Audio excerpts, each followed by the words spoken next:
Pemirsa, kabar mengejutkan datang dari lingkaran kekuasaan. Hasan Nasbi, sang kepala kantor komunikasi kepresidenan, memilih mundur meninggalkan jabatan. Keputusan itu pun tak ayal memantik berbagai macam pertanyaan. Apakah ini hasil dari tekanan atau buah dari perenungan dan pertimbangan? Bersama saya Rizky Hasan, Anda menyaksikan Sindo Prime.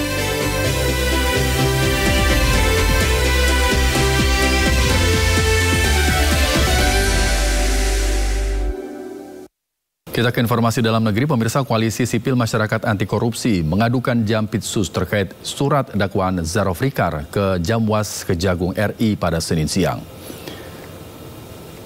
Koalisi Sipil Masyarakat Anti Korupsi Indonesia, Police Watch, dan Pergerakan Advokat Nusantara mengadukan Jampitsus Febri Ardiansyah dan JPU M. Nurrahman Adikusumo ke Jamwas Kejagung RI berkaitan surat dakwaan Zarofrikar. Keduanya diduga sengaja melekatkan pasal gratifikasi atas temuan barang bukti uang tunai sebesar 915 miliar rupiah dan 51 kilogram emas. Seharusnya terdakwa Zarofrikar dikenakan pasal suap dan atau tindak pidana pencucian uang. Koordinator Koalisi Sipil Anti Korupsi Ronald Lobby menambahkan pemberitaan tentang pengaduan bukan untuk menyerang institusi Kejaksaan Agung, melainkan sebagai sosial kontrol demi kebaikan penegakan hukum. Dan dalam kaitan perkara apa? Kebijakan dilakukan Jampitsus Febri Ardiansyah dalam pembuatan surat dakwaan terhadap terdakwa Zarofrikar dengan hanya menggunakan delik gratifikasi, maka secara langsung dan tidak langsung telah merintangi atau menggagalkan hakikat tujuan penyidikan untuk membuat terang dugaan pidana yang tengah disidik. Karena pertanggungjawaban pidana dibatasi. Kejaksaan Agung melakukan penggeledahan dan penyitaan terhadap aset milik Kepala Balitbang Diklat Kumdil Mahkamah Agung Zarofrikar di kediamannya. Penggeledahan dan penyitaan terkait penanganan perkara tindak pidana pencucian uang yang menjerat Zarofrikar. Penyidik Kejaksaan Agung melakukan penggeledahan di rumah Zarofrikar terkait perkara TPPU dalam kasus korupsi pengurusan perkara pembunuhan Ronald Tanur. Dari hasil penggeledahan, Kejagung menyita sejumlah dokumen terkait dugaan tindak pidana pencucian uang. Kejagung juga telah melakukan pemblokiran terhadap berbagai aset yang diduga milik ZR. Zarofrikar sendiri sebelumnya juga telah ditetapkan sebagai tersangka kasus korupsi pengurusan perkara pembunuhan Ronald Tanur dalam sidang pengadilan Tipikor. Sebentar, kita lihat duitnya dulu. Semutang. 1, 2. Pemirsa, nama Ronald Tanur kembali mencuat setelah terseret kasus dugaan suap kepada hakim untuk mendapatkan vonis bebas. 3 hakim Pengadilan Negeri Surabaya didakwa menerima suap dan gratifikasi sebesar 4,6 miliar rupiah dari ibu Ronald Tanur, Meriska Wijaya.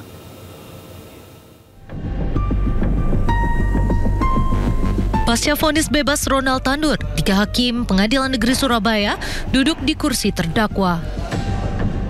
Mereka adalah Erinto Adamanik yang merupakan hakim ketua, sementara Mangapul dan Heru Hanindyo merupakan anggota majelis. Ketiganya didakwa sebagai penerima suap dan gratifikasi dalam vonis bebas Ronald Tanur dengan nilai 1 miliar rupiah dan 308 ribu dolar Singapura dengan total sekitar 4,67 miliar rupiah. Total ada 6 orang yang ditetapkan sebagai tersangka atas kasus dugaan gratifikasi putusan bebas Ronald Tanur di PN Surabaya. Mereka adalah 3 majelis hakim yang memutus perkara mantan pejabat Mahkamah Agung Zarofrikar, ibu serta pengacara Ronald Tanur. Dari penangkapan maklar kasus sekaligus mantan pejabat Mahkamah Agung Zarofrikar, diduga ada pemufakatan jahat untuk menyuap majelis hakim kasasi perkara Ronald sebesar 5 miliar rupiah agar putusannya menguatkan vonis bebas majelis hakim PN Surabaya. Kasus bermula dari jeratan hukum untuk Ronald Tanur atas kematian kekasihnya Dini Sera Afrianti. Ibu Ronald Tanur, Meriska Wijaya, berupaya agar anaknya bebas. Ia pun meminta pengacara bernama Lisa Rahmat mengurus perkara tersebut. Lisa lalu menemui Zarofrikar untuk mencarikan hakim PN Surabaya yang dapat menjatuhkan vonis bebas. Ronald pun akhirnya divonis bebas pada 24 Juli 2024. Namun di tingkat kasasi, Mahkamah Agung membatalkan putusan bebas tersebut. Ronald Tanur akhirnya divonis 5 tahun penjara. Tim Liputan iNews melaporkan.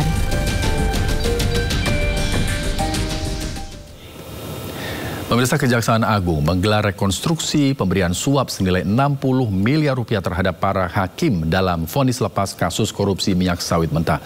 Dalam rekonstruksi terungkap bahwa pertemuan para tersangka dilakukan sebanyak 3 kali sebelum suap diberikan.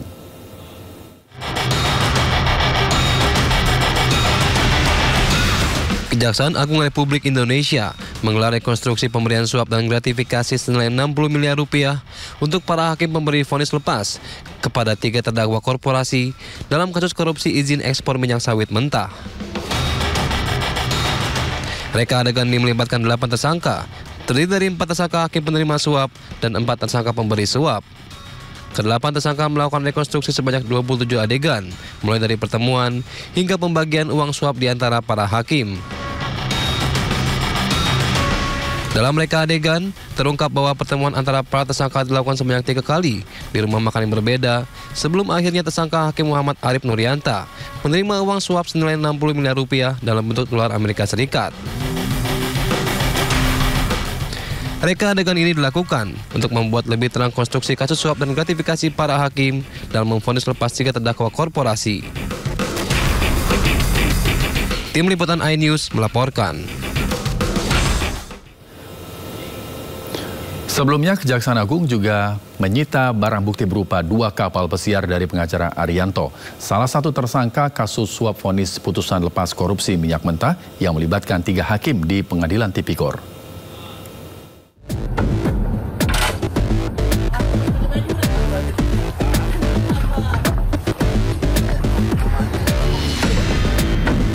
Dua buah kapal pesiar milik salah satu tersangka kasus suap vonis putusan lepas korupsi minyak mentah bernama Arianto disita penyidik Jampitsus Kejaksaan Agung di Jalan Dermaga Marin, Pademangan, Jakarta Utara. Selain kapal, Kejaksaan juga menyita 130 helm bermerek di kawasan Menteng, Jakarta Pusat, serta 12 sepeda mewah dan 1 unit motor Harley.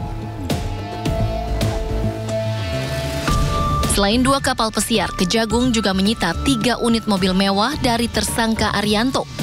3 mobil sitaan ini di kantor Kejaksaan Agung Jakarta, sementara 2 kapal pesiar disimpan di lokasi terpisah.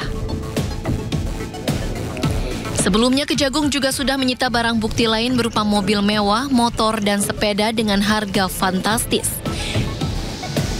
Selain Arianto, Kejagung telah menetapkan 7 orang tersangka lain, di mana 4 diantaranya merupakan hakim Pengadilan Negeri Jakarta Pusat dan Jakarta Selatan. Sementara itu, Direktur Pemberitaan JAK TV Tian Bahtiar yang juga menjadi tersangka mengatakan menerima uang secara pribadi untuk membuat berita negatif termasuk merintangi Kejagung dalam penyidikan kasus timah dan impor gula. Terkait dugaan kasus tersebut, Tian pun terancam 12 tahun penjara. Tim Liputan iNews melaporkan.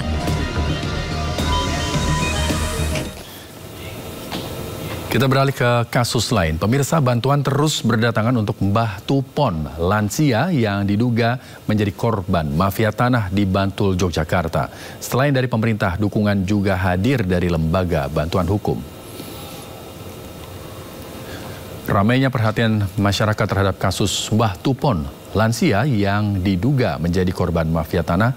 Bantuan berupa lembaga bantuan hukum dari wilayah daerah istimewa Yogyakarta mulai berdatangan. Mbah Tupon merupakan lansia yang memiliki keterbatasan tidak bisa membaca dan menulis serta pendengaran menjadi korban mafia tanah sehingga rumah dan tanah satu-satunya seluas 1.655 meter milik Mbah Tupon hendak dilelang oleh pihak bank. Pihak LBH menawarkan bantuan hukum dan berjanji mengawal serta memberikan pendampingan kasus ini hingga tuntas. Mereka juga mendengarkan kesaksian dari Ketua RT setempat. Kami harapannya setelah ini karena sudah ada laporan di Polda seperti itu, harapannya kami bisa mensupport untuk mendampingi atau mewakili Pak Tupon dalam penanganan perkara. Ya, terkait dengan kasus Mbah Tupon, lansia yang kehilangan tanah seluas 1.655 meter dan diduga menjadi korban mafia tanah, pemerintah Kabupaten Bantul menyatakan akan membantu Mbah Tupon mendapatkan kembali hak tanahnya dengan menyediakan pengacara gratis.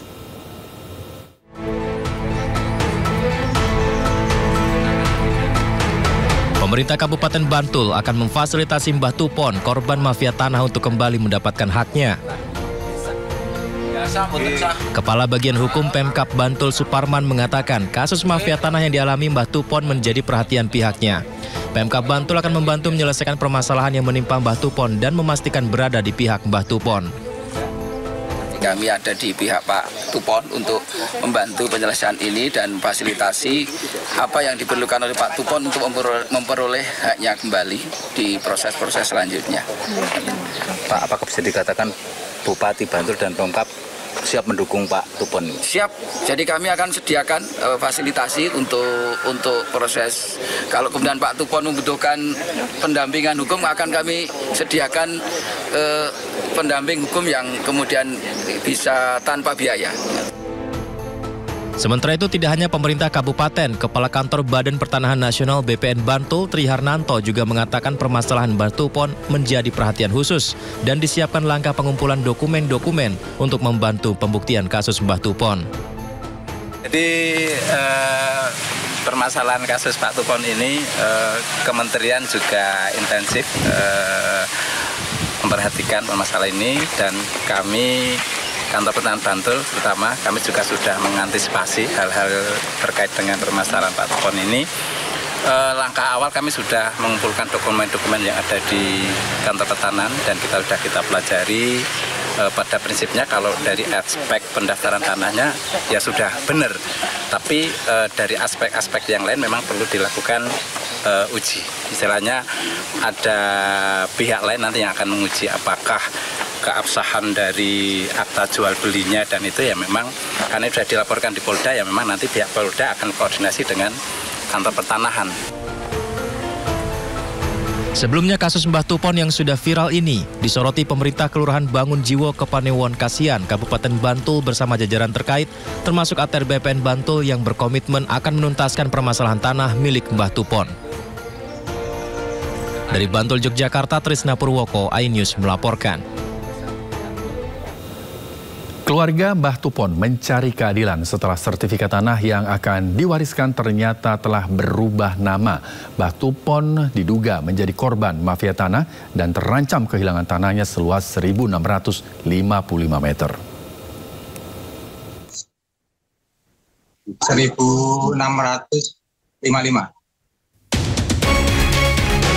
Inilah Heri Setiawan, anak Mbah Tupon, yang menunjukkan tanah milik Mbah Tupon di mana sertifikatnya berubah nama tanpa sepengetahuan Mbah Tupon. Pihak keluarga telah melaporkan kejadian ini ke pihak kepolisian. Mbah Tupon tinggal di Bantul, Yogyakarta, diduga menjadi korban mafia tanah dan terancam kehilangan tanahnya seluas 1.655 meter. Keterangan anak Mbah Tupon, peristiwa ini diawali mantan anggota Dewan inisial BR yang membeli 298 meter persegi tanah Mbah Tupon. BR kemudian menawarkan bantuan untuk memecah tanah sisa milik Mbah Tupon menjadi 4 sertifikat. Di saat waktu pengurusan yang sangat lama, tiba-tiba kemudian sertifikat berubah nama. Pihak keluarga Mbah Tupon pun menuntut pertanggungjawaban ke BR. Awalnya dulu Bapak BR itu menawarkan pada bapak saya untuk pecah waris ke 3 anaknya. Nah, setelah berapa waktu bapak saya kan menanyakan soal sertifikat itu kepada Pak BR. Kata Bapak BR itu jawab, baru proses Mbah, hanya mau membantu untuk pecah waris. Soalnya dia sudah menawarkan ke bapak saya, Mbah, ini sertifikat yang seluas 1.655, di mana kalau saya pecahkan menjadi 4 ke anak-anaknya. Udah balik nama ini, ke sini. Dulu pernah sempat datang ke rumah menanyakan, mau meminta pertanggungjawaban Bapak BR. Kenapa kok bisa jadi kayak gini, Pak? Ini dulu mantan DPR. Ya, saya dan keluarga berjuang untuk mempertahankan hak miliknya Bapak saya.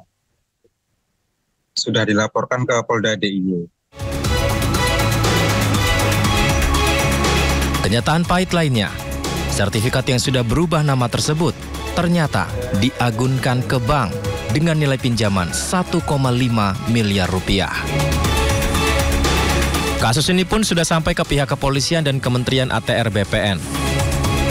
Dari Bantul, Yogyakarta, Trisna Purwoko, iNews melaporkan.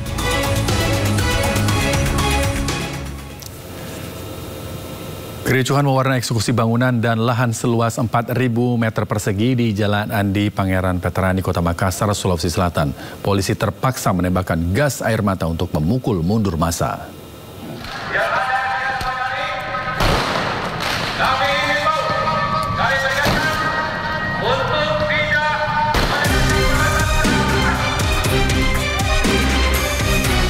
Kericuhan mewarnai aksi penolakan atas eksekusi bangunan dan lahan seluas 4.000 meter persegi di Jalan Andi Pangeran Veterani, Kota Makassar, Sulawesi Selatan. Massa dari pihak tergugat mencoba menggagalkan eksekusi dan menyerang petugas dengan lemparan batu dan petasan. Untuk memukul mundur massa, petugas kepolisian terpaksa melepaskan tembakan gas air mata. Kasus sengketa bangunan dan lahan seluas 4.000 meter persegi di Jalan Andi Pangeran Veterani ini disebut sudah terjadi sejak tahun 1996. Pihak penggugat mengaku sudah memenangkan kasus di pengadilan. Sementara menurut tergugat, putusan sengketa belum final dan masih dilakukan banding di pengadilan tinggi.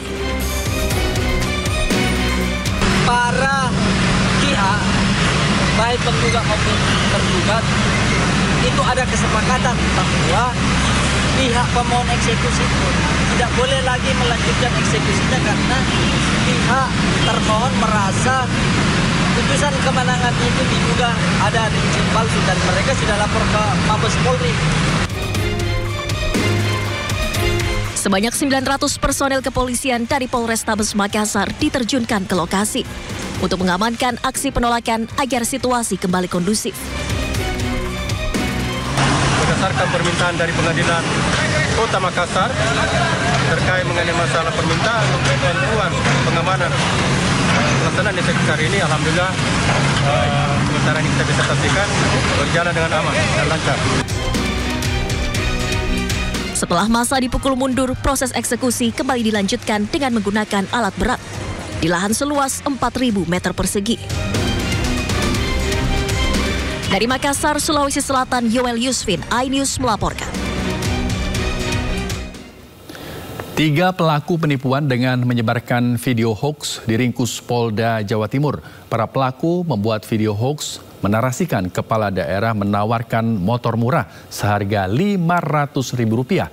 100 orang dilaporkan tertipu akibat video hoax tersebut. Gubernur Jawa Timur, siapa saja yang belum mempunyai motor atau ingin motor baru, silakan untuk pesan motor murahnya, harganya cuma Rp500.000. Ini amanah dari saya. Pesan sekarang juga tidak bisa COD ya.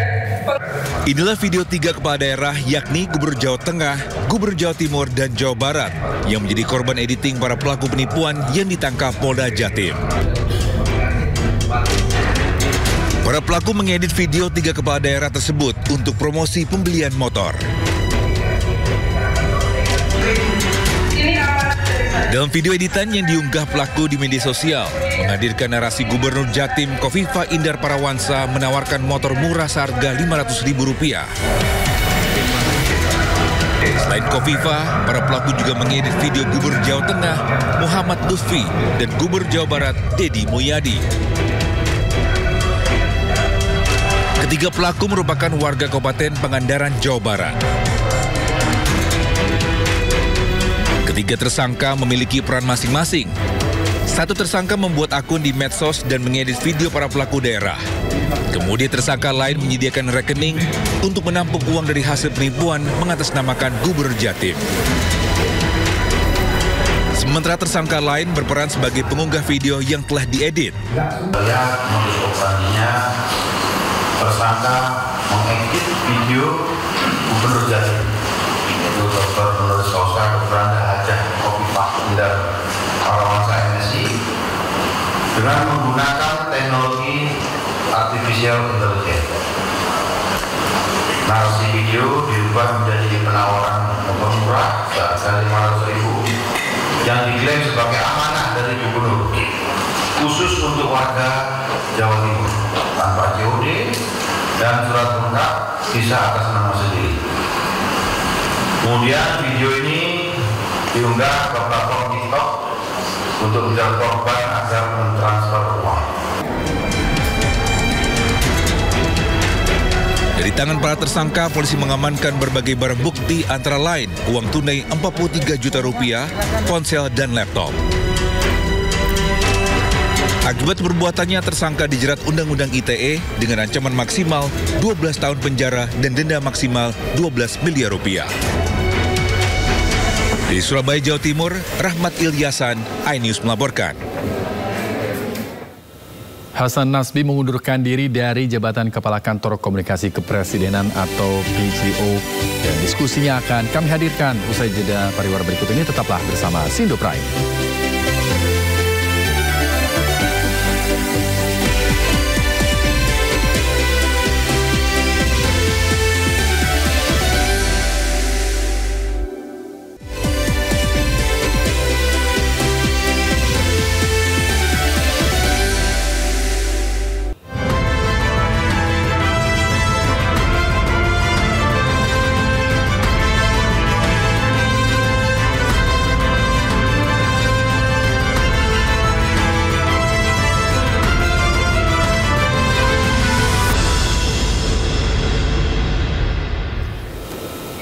Pemirsa, Hasan Nasbi mengundurkan diri dari jabatan Kepala Kantor Komunikasi Kepresidenan atau PCO.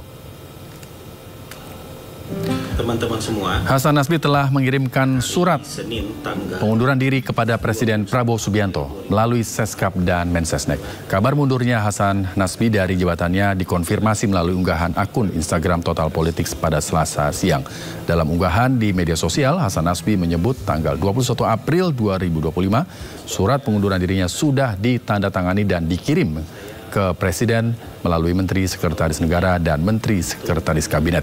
Hasan Nasbi mengatakan sudah saatnya menepi dan memberikan kesempatan kepada figur yang lebih baik menggantikan posisinya.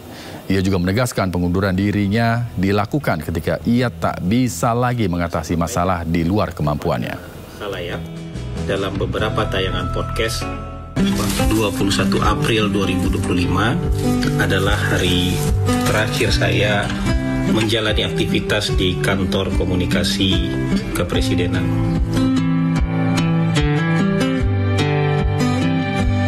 Itu sebabnya hari itu diabadikan.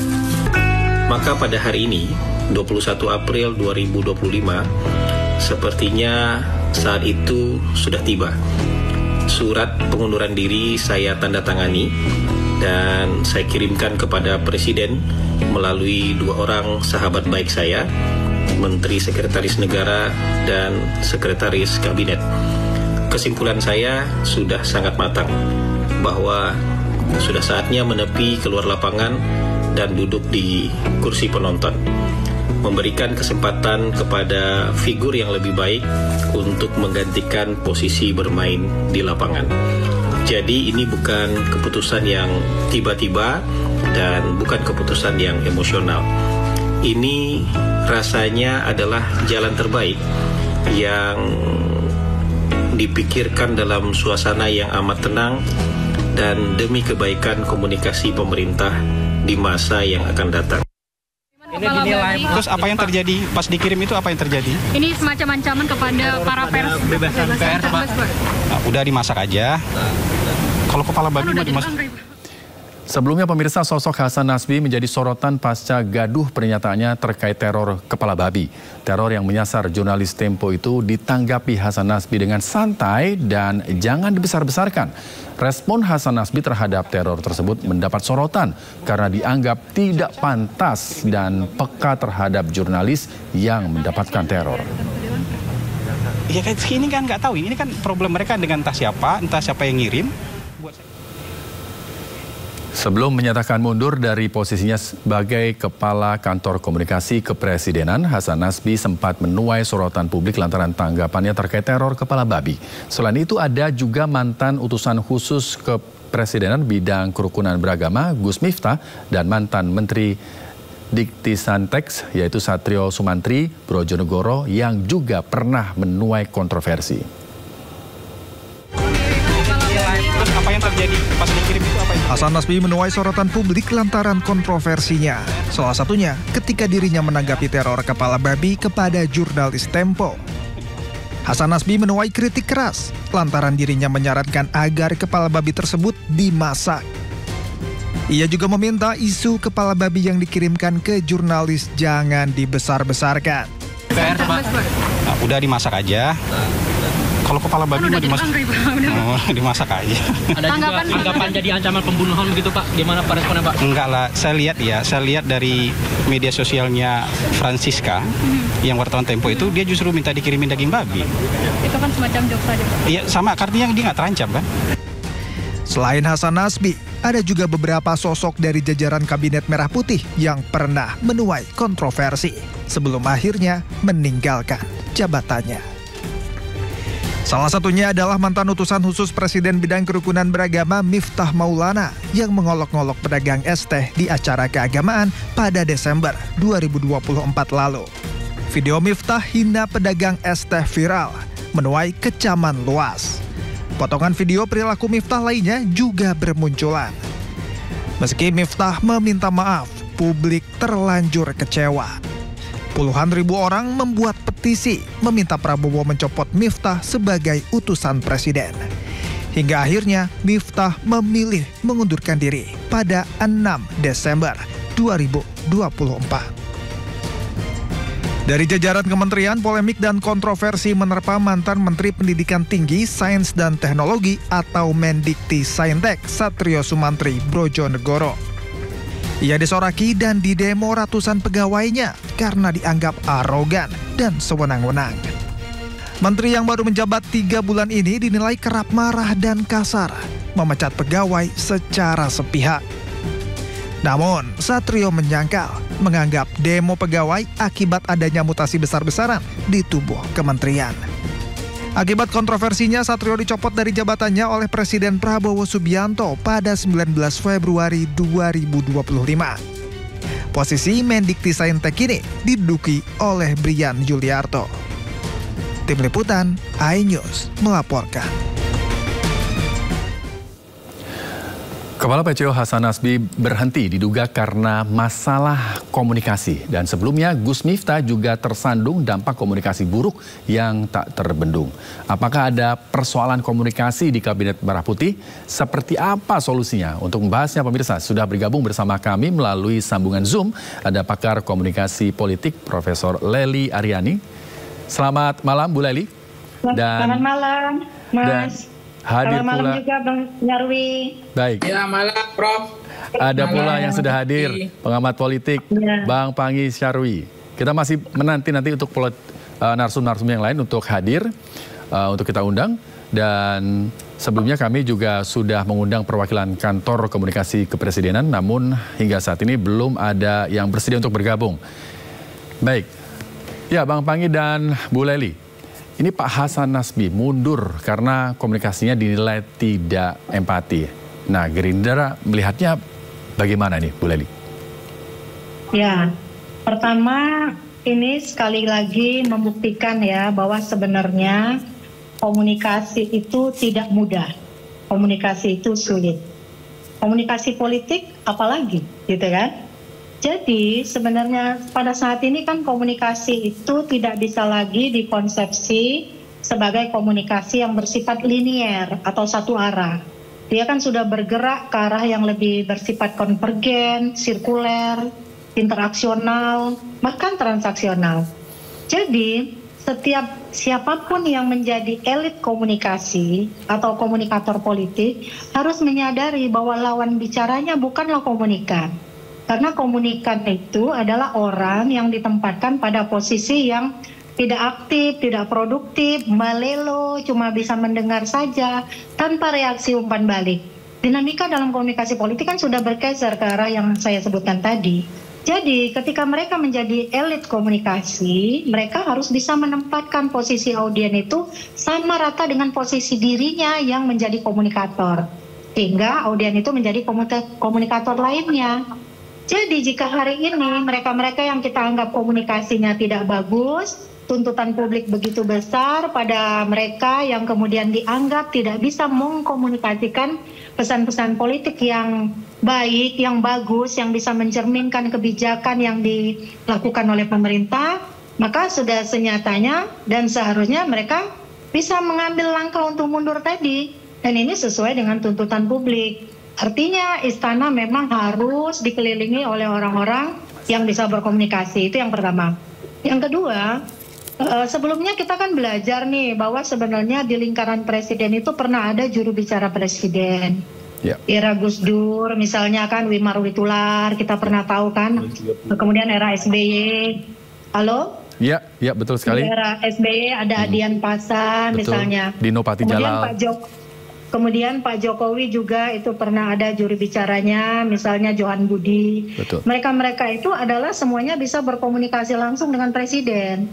Sehingga pesan komunikasi politik yang mereka sampaikan kepada publik paling tidak memberi isi atau gambaran pikiran yang ada pada presiden pada saat itu. Tapi kemudian perkembangan sesudah itu kita mendengar setelah kemunduran Johan Budi misalnya, kemudian ada juru bicara lain yang notabene kita mendengar bahkan tidak pernah berkomunikasi dengan presiden sama sekali, ketemu pun tidak.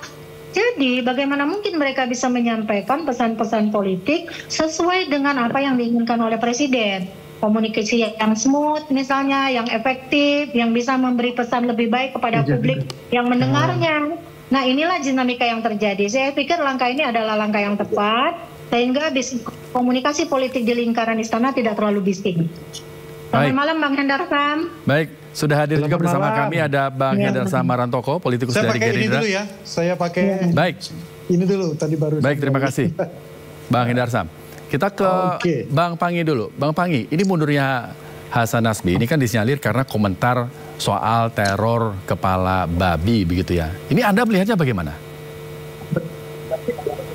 Ya, pertama Bang Rizky, memang menjadi juru bicara presiden itu lebih berat dibanding jadi pengamat sebenarnya. Sehingga kalau kita pengamat ini masih bisa tidak terukur, bisa juga terukur, bisa diksinya pas, frasanya pas. Tapi kalau sudah jadi masuk jubir istana itu udah beda levelnya.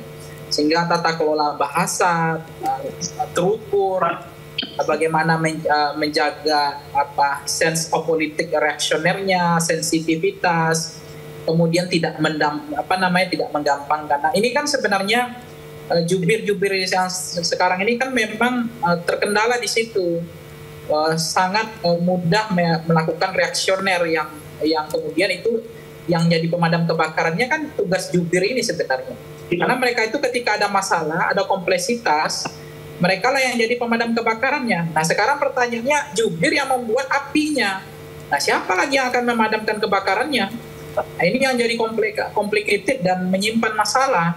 Apalagi yang ditanggapi ini kan agak serius. Jadi sebenarnya blundernya Pak Hasan Nasbi ini adalah ketika berhadapan dengan Tempo. Karena media itu nggak biasa dibuat, itu tidak sense of politiknya nggak jalan. Karena dia menggampangkan. Kemudian mungkin juga jawabannya itu kan istilahnya itu muncul kan di bawah alam sadar beliau.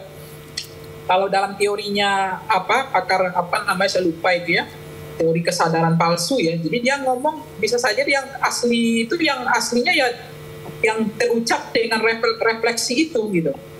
Nah sebenarnya baik itu juru bicara presiden, komunikasi politik, dia harus menyampaikan sesuatu sama persis dengan sesuatu yang sebenarnya itu berbeda panggung depan dengan panggung belakangnya. Itu yang terjadi misalnya Mas Rizky Menteri ya, ngomong waktu itu dulu mantan bos saya dan sekarang masih bos saya. Itu kan itu nuansa kebatinan sebenarnya. Sebenarnya kalau dia menteri kan dia bisa mengelola bahasanya dengan bahasa yang lebih terukur, dengan diksi perasa yang lebih tepat. Misal cukup bahwa dulu adalah mantan presiden saya, sekarang saya hadir untuk silaturahmi, dan itu adalah budaya tradisi di Indonesia. Kan cukup, nggak perlu. Dan sekarang mantan bos saya, dan sekarang masih bos saya.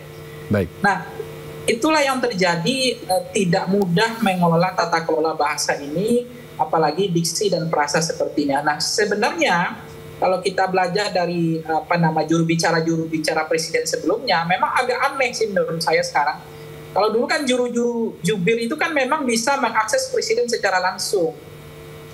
Mereka mendapatkan informasi A1 misal. Mana yang kemudian perlu dikonter, mana yang dibiarkan, mana yang sebetulnya itu nggak boleh dianggap remeh misal.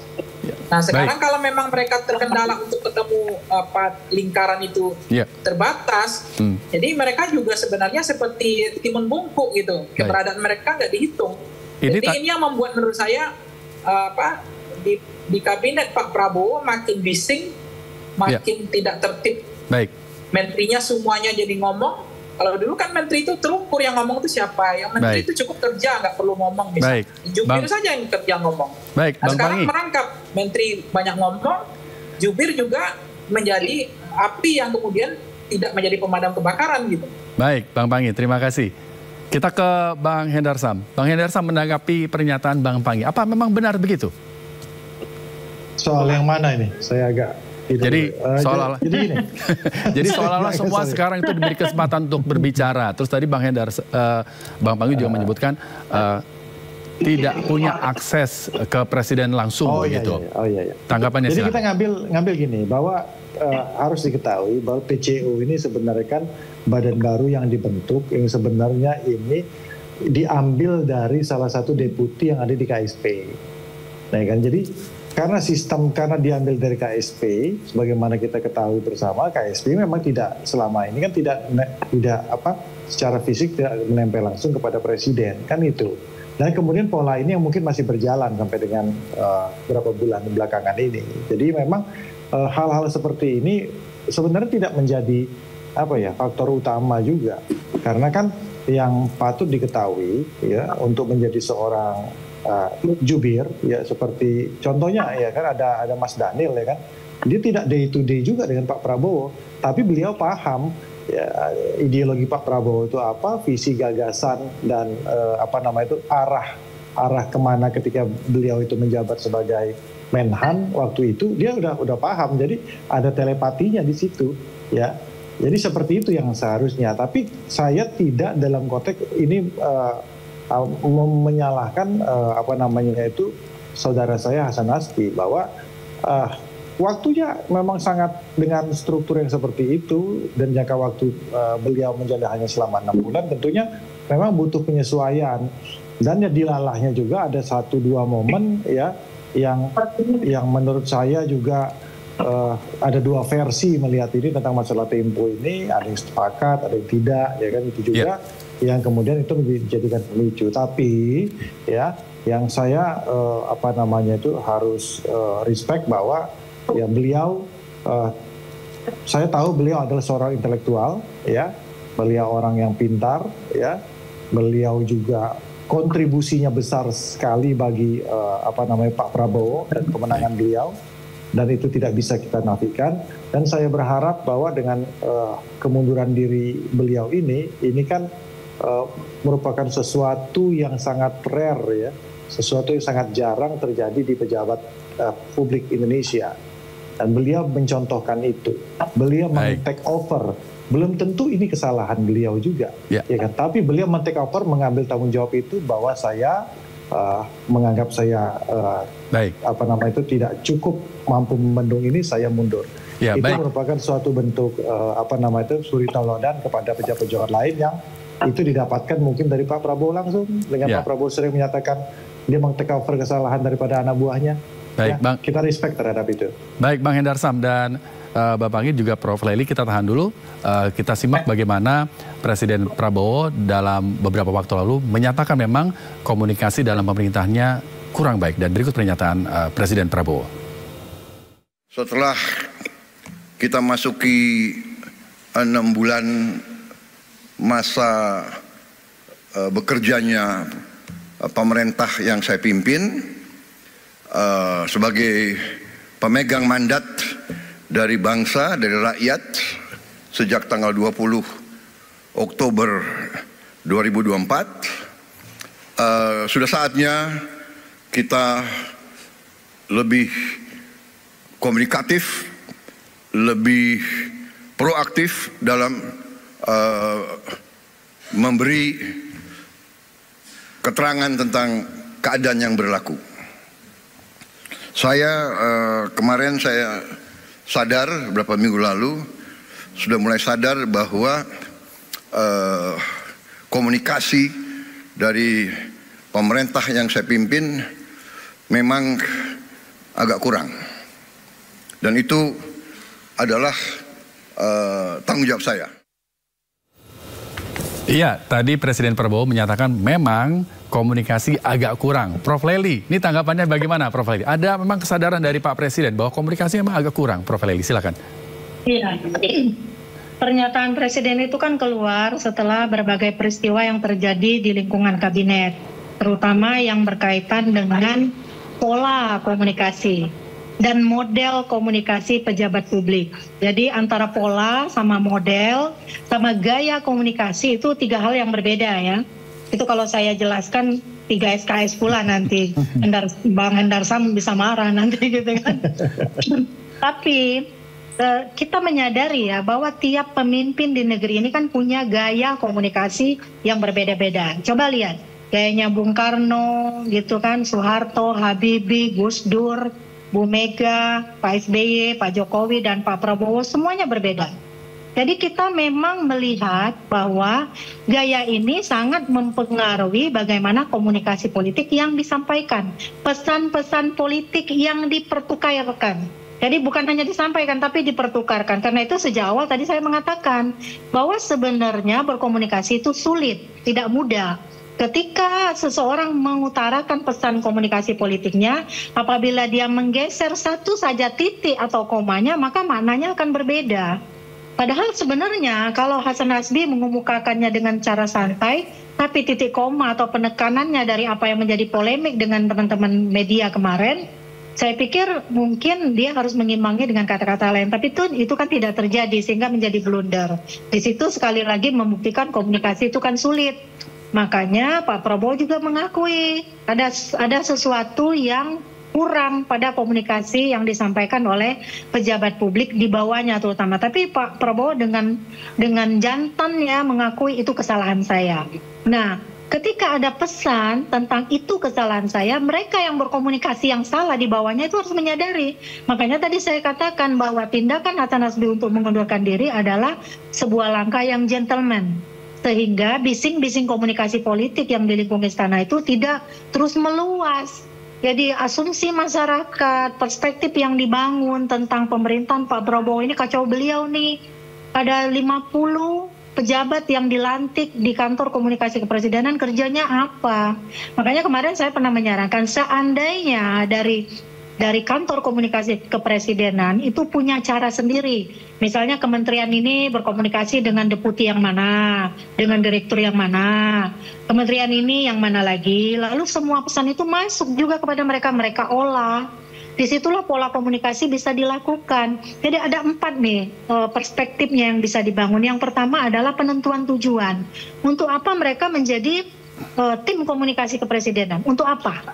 Itu dulu pertanyaannya. Yang kedua, pengetahuan situasional yang mereka miliki sudah memadaikan. Makanya tadi sejak awal saya mencontohkan betapa akses terhadap presiden secara langsung itu menjadi penting. Sehingga pesan yang ingin disampaikan oleh presiden yang dipertukarkan kepada publik sama. intinya menjadi sama, tidak berbeda. Itu yang dulu juga diceritakan oleh Johan Budi ketika dia menjadi juru bicara Pak Jokowi. Dan yang sebelumnya Wimar Kutulan, Adian Pasha, misalnya Adi Masardi, ketika Pak zaman SBY kan juga ada Adian Pasha itu. Jadi artinya jika itu dibangun, maka pola yang pertama tadi penentuan tujuan, pengetahuan situasional, dan yang ketiga kompetensi komunikasi. Tadi Bang Hendarsam mengatakan kalau dari segi kualitas oke lah, Hasan Hasbi tak usah diragukan. Tapi cara, gaya komunikasinya, lalu kemudian cara menentukan diksi di mana dia harus selesai. Kayaknya lebih cakepan Bang Hendarsam deh. Ngomong, dia lebih memikirkan. Saya melihat nih lebih memikirkan. Oh ini yang harus saya sampaikan. Oh ini tidak. Bang Panggi juga demikian gitu. Nah baru yang terakhir itu manajemen kecemasan. Jadi kalau ini saya sampaikan, apa yang akan terjadi? Publik akan seperti apa? Itu harus dipertimbangkan juga. Nah makanya Pak Presiden menyampaikan itu menjadi tanggung jawab saya. Itu menjawab kecemasan publik. Dan kemudian pesannya sampai kepada komunikator politik yang tadi bermasalah. Baik, kira-kira begitu. Kita ke Bang Panggi. Bang Panggi, mundurnya Hasan Hasbi ini kalau menurut Bang Panggi sebagai pengamat politik murni karena memang kesadaran atau ada tekanan gitu? Tekanan. Ya pertama Bang Rizky ya bisa saja memang Pak Hasan Hasbi ini saya sepakat dengan Prof. Lely juga sama Pak Hendarsam ya bahwa beliau adalah contoh fatsun politik ya, ketauladanan dari seorang pejabat di tengah keringnya suasana orang mau mundur gitu, memahami nuansa kebatinan alam pikiran Pak Prabowo. Beliau tahu diri, beliau juga memahami jangan sampai seperti mungkin banyak nanti khawatirnya seperti timun bungkuk ya, ada tapi nggak diperhitungkan. Nah itu yang pertama. Yang kedua kalau soal tekanan, tentu pressure atau apapun, tentu kerja ini kan beliau dalam kondisi tidak reaksioner dengan pikiran yang jernih, mungkin dari hasil kontemplasi, dan beliau juga memahami apa yang terjadi nuansa kebatinan dari Pak Prabowo soal komunikasi. Mungkin itulah bagian dari sense of politik dari seorang pejabat yang hari ini kira-kira itu tidak banyak terjadi gitu, dengan kesadaran dari hati beliau untuk menyatakan mundur karena pada prinsipnya manusia kan tidak mau hilang kekuasaannya, itu kan prinsipnya manusia. Nah yang ketiga adalah sekarang ini kan susah ya berbicara kalau tidak tidak dibatasi karena sangat mudah viralnya, itu sangat mudah sekali. Jadi kapan harus berhenti yang dibilang Prof. Lely, kapan harus menarik atur napas, kapan kita harus saya begini, saya kalau mau jadi jubir, saya nggak mau kalau nggak dampingi presiden. Itu nggak bakal ketemu, Mas. Percaya sama saya. Gimana ceritanya kita menceritakan apa yang terjadi di istana, sementara kita tidak 24 jam mendampingi presiden. Jadi kita inilah, menurut saya nih jubir ini gagal semua nanti. Percaya sama saya. Kenapa? Dia harus ada di samping presiden jubir ini. Gitu. Bukan PCO ini kan udah menjauh ini. Saya nggak tahu berapa kilo, mungkin memang 2 kilo atau 1 kilo, tapi kan dia tidak bisa apa yang terjadi. Jadi saran saya, supaya tidak miss ke depannya, supaya tidak terjadi seperti ini lagi, bising di ruang opini publik, dan kemudian tidak terbaca selera jeroan, sense of politik, apa yang diinginkan presiden, nuansa kebatinan, bagaimana kontemplasi itu dipahami, klik dengan jubirnya itu, sehingga saya katakan jubir harus selalu di samping presiden. Nah itu yang terjadi, Julian itu termasuk Dodi Amrsadi yang dibilang tadi, Andi Malarangeng itu di samping presiden terus. Termasuk siapa lagi jubir-jubir yang terbaik sebelumnya gitu ya, di era-era sebelumnya. Bahkan Harmoko pun mungkin cuma ke kamar mandi aja nggak nemani Soeharto. Sehingga dia ngomong itu memang akan tahu apa yang terjadi, apa yang perlu ngomong, apa enggak. Apalagi berhadapan dengan media, disitulah kemudian kami dapat poinnya Bang Panggi. Kalau kemudian jubir justru membuat polemik kontroversial, itu bukan jubir namanya.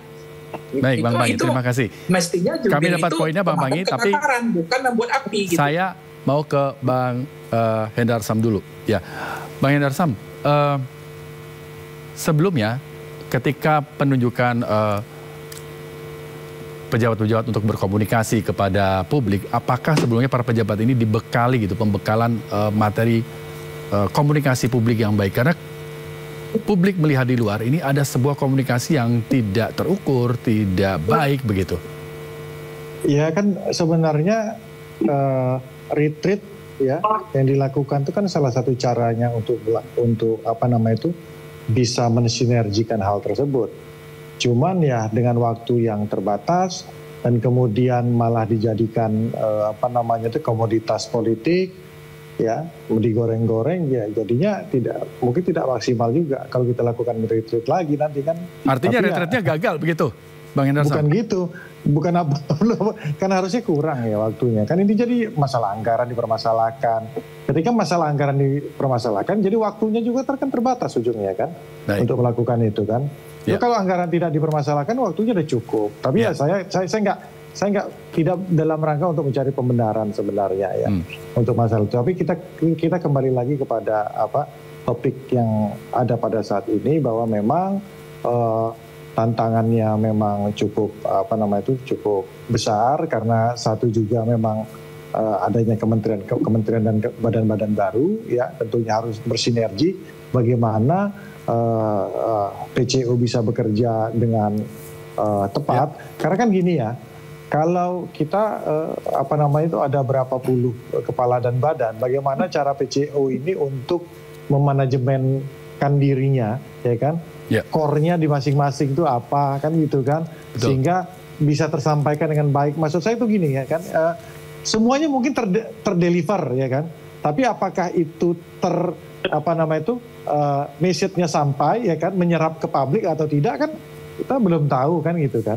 Baik. Jadi bukan hanya pekerjaan formal semata, tapi memang harus material bahwa program pemerintah itu ada loh, program pemerintah itu berhasil loh, ya kan, seperti itu. Nah hal seperti ini juga di samping tadi masalah saya lihat ya memang karena kita anggaplah bahwa PCO ini adalah jubir istana, beliau adalah kepanjangan lidah dari seorang presiden, wajah dari istana, wajah dari seorang presiden yang tentunya harus ya, makanya saya lihat Mas Pras ini adalah orang yang oke karena beliau ya nggak jauh-jauh beda dengan yang lain lah ya, dengan yang lain beliau orang yang tata bicaranya tertata baik ya kan, tidak argumentatif ya kan, habis itu soft spoken juga. Good looking juga ya kan, anak muda ya, kan? itu mudah-mudahan berhasil. Ya, Bang Hendarsam, ini kita berharap ini adalah satu step langkah ke depan untuk perbaikan komunikasi yang baik di Kabinet Merah Putih Prabowo begitu ya. Pembelajaran kita bersama lah. Betul sekali. Untuk closing statement kita berikan kepada Prof. Lely, silakan Prof, terkait komunikasi di Kabinet Merah Putih ini. Jadi dari pernyataan Bang Hendarsam tadi kan kita semakin menyadari good looking tidak cukup gitu kan. Tata bicara tidak cukup sepanjang dia tidak memahami situasional. Jadi konteks apa yang dia bicarakan, jadi dia harus menyadari itu bukan penyampaian pesan. Yang harus disadari adalah pertukaran pesan. Jadi karena pertukaran, dia harus memandang audien itu bukan lagi sebagai komunikan, tapi sebagai komunikator politik lainnya. Jadi dengan kesadaran itu, maka dia akan bisa memulai nih. Pembicaraannya itu dimulai dari mana? Ketika ada situasional yang benar-benar urgen, maka dia harus mengubah gaya bicaranya.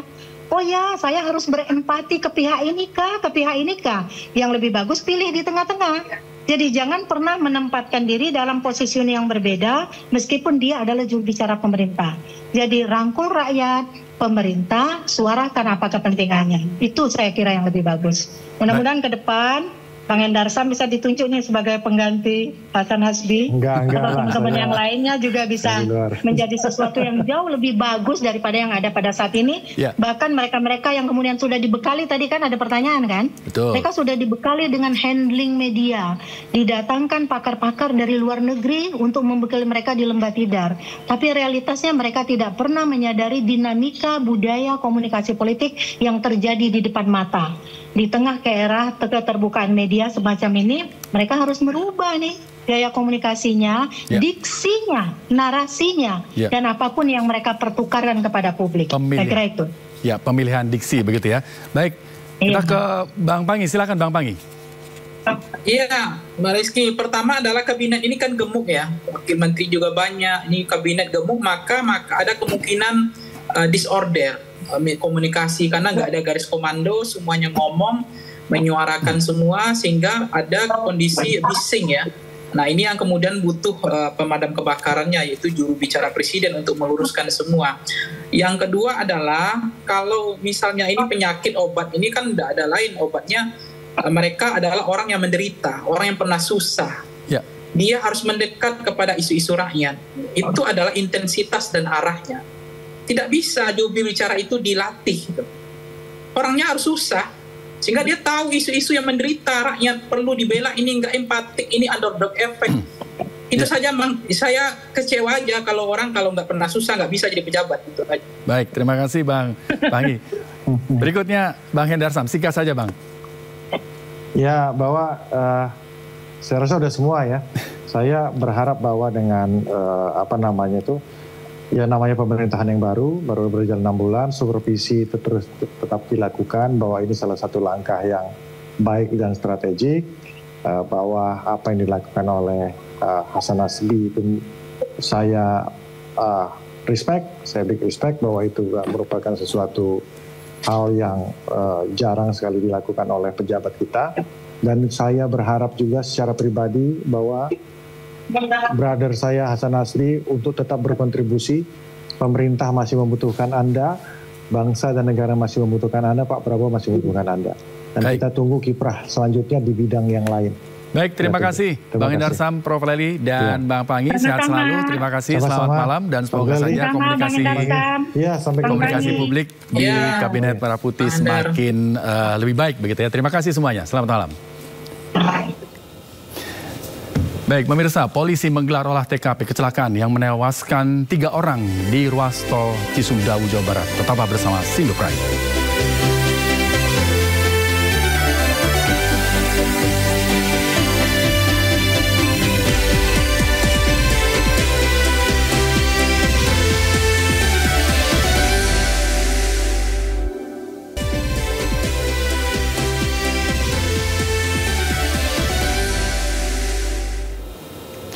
Pemirsa, polisi menggelar olah tempat kejadian perkara kecelakaan maut yang menewaskan 3 penumpang mobil travel di ruas tol Cisumdawu kilometer 189 menuju Cirebon, Jawa Barat.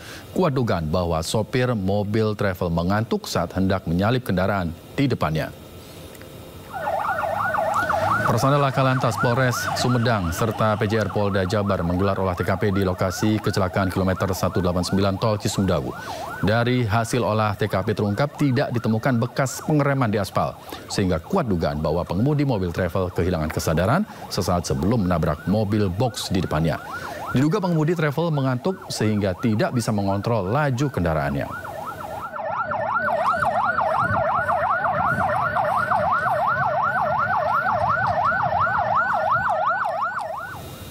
Personel grup band Dewa 19 Yuke Sampurna menabrak seorang bocah di Tasikmalaya, Jawa Barat. Video amatir Yuke membopong korban ke dalam mobil usai menabrak viral di media sosial.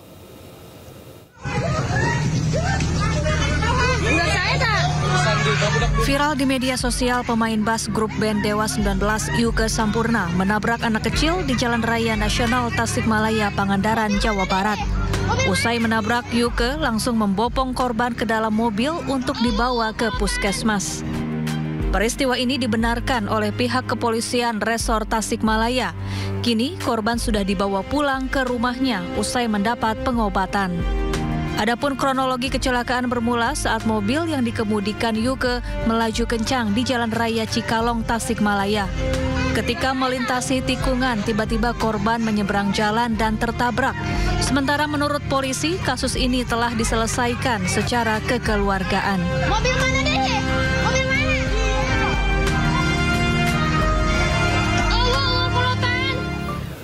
Polisi merilis tes DNA dan uji lab barang bukti terkait kasus pelecehan dan kekerasan seksual yang dilakukan dokter PPDS terhadap keluarga pasien di Rumah Sakit Hasan Sadikin, Bandung.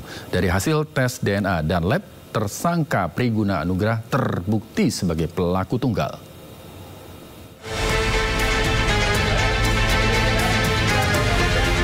Direktorat Reserse Kriminal Umum dan Bidang Kedokteran Polda Jabar mengumumkan hasil tes DNA dan uji lab barang bukti yang dilakukan oleh Puslap Forma Mabes Polri. Dari hasil tes DNA dan uji sampel yang diberikan ke Puslap 4 Mabes Polri, dapat dibuktikan secara ilmiah atau scientific crime investigation, tersangka Priguna Anugrah terbukti sebagai pelaku tunggal pelecehan dan kekerasan seksual terhadap ketiga korban yang merupakan keluarga dan pasien di RSHS Bandung. Ditemukan profil DNA tersangka pada swab kondom yang diberikan pada kita. Yang kedua, tidak ada DNA individu laki-laki pada swab vagina korban. Yang ketiga, ditemukan profil rambut pubis di TKP sebagai profil DNA daripada tersangka. Demikian yang perlu saya sampaikan sekali lagi, hasil ini dilakukan oleh Lab DNA Pusdokes Polri yang sejujur-jujurnya guna proses penyidikan lebih lanjut. Sebelumnya tersangka Priguna Anugrah dilaporkan atas tuduhan pelecehan dan kekerasan seksual terhadap 3 orang keluarga pasien. Hingga kini tersangka masih menjalani tes psikologi dari tim Bitdokes Polda Jabar. Dirinya pun dijerat dengan Undang-Undang Tindak Pidana Kekerasan Seksual dengan ancaman hukuman 17 tahun penjara. Dari Kabupaten Bandung, Jawa Barat, Yuan Pangestu, iNews melaporkan. Pemirsa, keributan terjadi saat sejumlah awak media mencoba meliput sebuah ruko yang diduga menjadi tempat penyaluran tenaga kerja bodong. Seorang pria yang tak diketahui identitasnya tiba-tiba mengamuk dan menghalang-halangi wartawan yang tengah mencari berita. Lu mau nyapa? Lu nggak ada urusan sama lu. Lu juga ada urusan sama lu ya. Keributan terjadi di Ruko Plaza Bekasi Jaya, Aren Jaya, Bekasi Timur. Sejumlah wartawan yang tengah meliput lokasi yang diduga menjadi tempat penyaluran tenaga kerja bodong tiba-tiba dihadang oleh pria tak dikenal. Selain memaki, pelaku juga sempat mengancam wartawan yang berujung pada ketegangan. Kericuhan baru mereda setelah seorang warga berusaha menarik dan menjauhkan pelaku dari lokasi ruko. Sementara menurut warga, ruko tersebut baru beroperasi sekitar 2,5 bulan dan dalam sehari ada saja yang datang ke ruko untuk mencari pekerjaan. Para pencari pekerjaan tersebut diiming-imingi langsung masuk dan bekerja setelah membayar sejumlah uang mulai dari Rp600.000 hingga jutaan rupiah.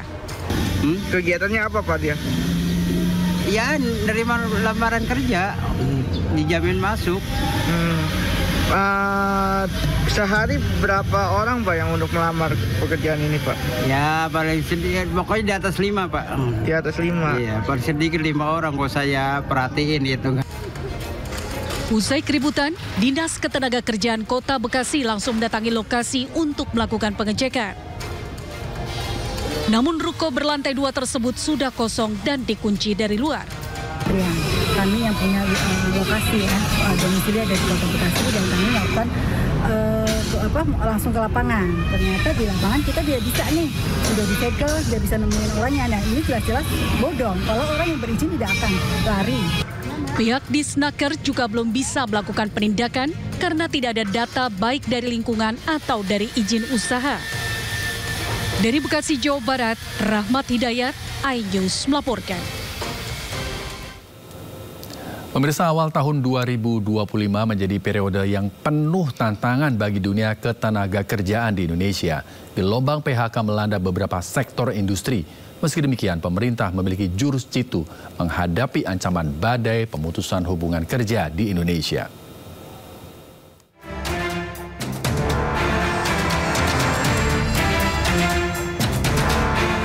Awal tahun 2025 menjadi periode yang penuh tantangan bagi dunia ketenaga kerjaan Indonesia. Gelombang pemutusan hubungan kerja atau PHK melanda beberapa sektor industri dan meninggalkan ribuan pekerja dalam ketidakpastian. Gelombang PHK ini mencerminkan ketidakstabilan ekonomi yang semakin terasa.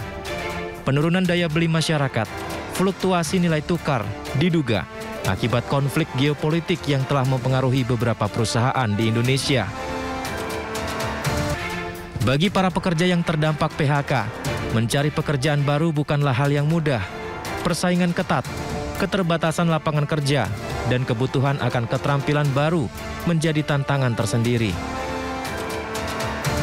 Pemerintah melalui Menteri Ketenagakerjaan Yasir Lee mengungkap jurus jitu hadapi ancaman badai pemutusan hubungan kerja di Indonesia. Menaker menyebut meski ada PHK, namun industri di Indonesia tetap tumbuh. Jadi data kami PHK itu ada, gitu ya. PHK memang jumlahnya agak meningkat dari tahun yang lalu. Tapi yang ingin saya sampaikan juga industri itu juga tumbuh. Ya, jadi contoh tadi kami ke Karawang, ya tahun depan gimana? Ini bisa nambah 10.000. Kemudian sebelumnya kita kita kemudian ke KEK di Batang, itu proyeksi sekian ratus ribu ke depan. Kemudian saat kemarin ada kasus Ritex, ya dinas provinsi mengatakan kami sudah siap dengan belasan ribu juga, ya lowongan pekerjaan kalau ya ada yang mau. Jika gelombang pemutusan hubungan kerja masih terus terjadi, hal ini menekan masyarakat kelas menengah ke bawah. Kelompok menengah ke bawah menjadi rentan terhadap gejolak yang terjadi. Tim Liputan iNews melaporkan. Listrik kembali menyala di Portugal dan Spanyol setelah sebelumnya terjadi pemadaman besar-besaran. Informasi ini akan kami hadirkan sesaat lagi. Tetaplah bersama kami.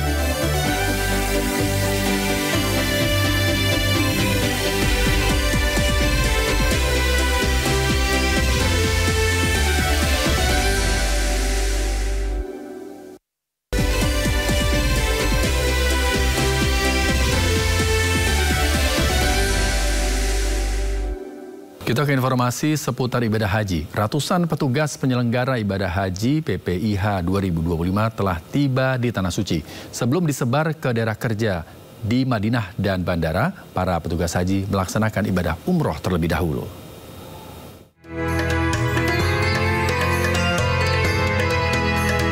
Setelah menempuh perjalanan kurang lebih 9 jam dari Jakarta, akhirnya saya bersama rombongan petugas haji tiba di Mekah, Arab Saudi. Dan rencananya kita akan menunaikan ibadah umroh. Untuk selanjutnya nanti akan disebar ke daerah kerja masing-masing. Dipimpin oleh petugas dari bimbingan ibadah, para petugas bersiap untuk melakukan tawaf. Diawali dari titik Hajar Aswad yang ditandai adanya lampu hijau di sudut kanan. Para petugas berkeliling Ka'bah selama 7 kali putaran. Selesai tawaf, para petugas pun melakukan sholat sunnah tawaf di belakang makom Ibrahim untuk selanjutnya melanjutkan sa'i. Sa'i merupakan rangkaian ibadah umroh selanjutnya dengan berjalan atau berlari-lari kecil dari Bukit Sofa ke Marwah. Iringan zikir dan doa pun menemani para petugas melaksanakan salah satu rangkaian ibadah umroh ini. Usai menjalani 7 kali perjalanan dari Sofa ke Marwah, rangkaian terakhir yang dilalui para petugas haji yaitu tahallul. Setelah melakukan tawaf dan sa'i, sekarang di belakang saya rombongan petugas haji mulai melakukan ritual tahallul yang berarti menandakan mereka selesai untuk melaksanakan umroh dan mereka akan disebar ke daerah kerja masing-masing. Para petugas selanjutnya akan disebar ke daerah kerja Madinah dan bandara untuk menyambut kedatangan para calon jemaah haji Indonesia kloter pertama gelombang 1 di Tanah Suci. Dari Mekah, Arab Saudi, Gigi Irfan melaporkan. Pemirsa, seorang kakek berusia 93 tahun, warga desa Tulung Rejo, menjadi calon jemaah haji tertua di Kabupaten Kediri, Jawa Timur. Kakek tersebut dapat berangkat haji tahun ini setelah mendapatkan jatah kuota prioritas lansia dari Kemenak.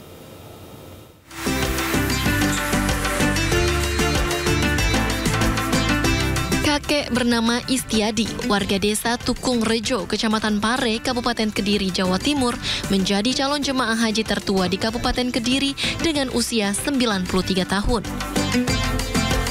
Meski sudah berusia senja, kakek 7 anak ini sudah tidak sabar untuk segera berangkat haji. Istiadi juga selalu menjaga kebugaran tubuhnya meski penglihatannya mulai menurun. Salah satu anak Istiadi mengaku bersyukur ayahnya menjadi calon jemaah haji tahun ini. Anak calon jemaah haji ini juga menceritakan demi bisa berangkat haji, ayahnya rela menabung beberapa tahun dari hasil pendapatan sebagai petani serta menjual salah satu tanahnya. Dan sekarang berangkat cuma bapaknya. Alasan bapaknya bisa berangkat tahun ini apa Mas? Karena prioritas lansia. Kalau ibunya sendiri, perkiraan kapan berangkat? Perkiraan insya Allah 8 tahun lagi. Keluarga juga mengaku tidak khawatir meski ayahnya berangkat ke Tanah Suci seorang diri karena akan mendapat pendampingan khusus dari petugas haji. Dari Kabupaten Kediri, Jawa Timur, Afnan Subagio, iNews melaporkan.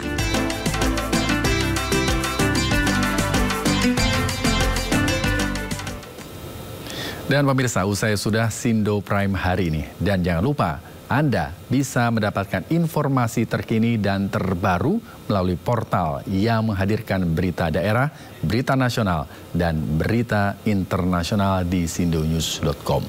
Saya Rizky Hasan, terima kasih dan sampai jumpa.